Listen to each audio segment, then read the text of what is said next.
মৰমৰ মেঘাচ্ছন্ন পৰ্বতৰ এই মোহনাত নিবিড়ভাৱে মোৰ মনত পৰিছে মমতা।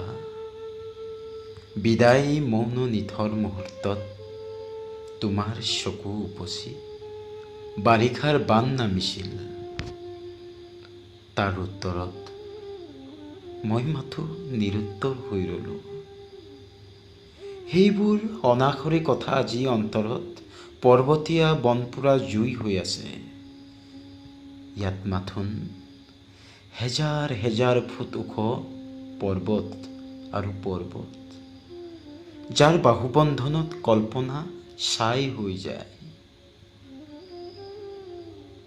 সেই পৰ্বতবোৰতেই প্ৰতিধ্বনিত হৈ আছে আমাৰ বুকুৰ তেজৰ চেকুৰাবোৰ, অন্তৰৰ জুই শিখা আৰু মৰমৰ মৰিশালীবোৰ। এইখন এখন মহাকাব্য, পৰ্বতৰ মৌন ভাষাই লেখি যোৱা তেজৰ বুৰঞ্জী।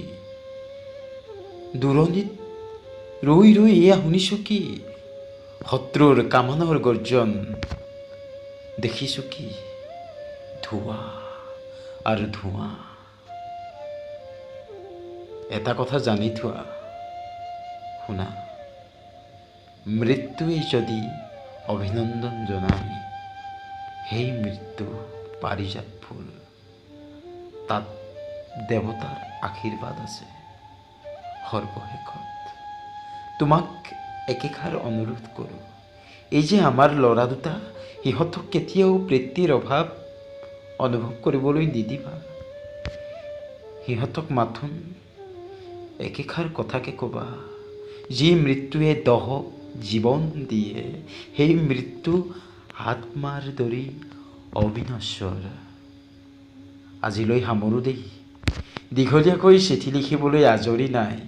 মৰম জানিবা, এটি তোমাৰ। আকৌ আকৌ আকৌ এই আদেশ আহিছে, যাব লাগে। শত্ৰুসৈন্যই চেলাগিৰি পথ অতিক্ৰম কৰিছে। চিঠিখন আজি ডাকত দিয়া নহ'ব। আকৌ মৰম।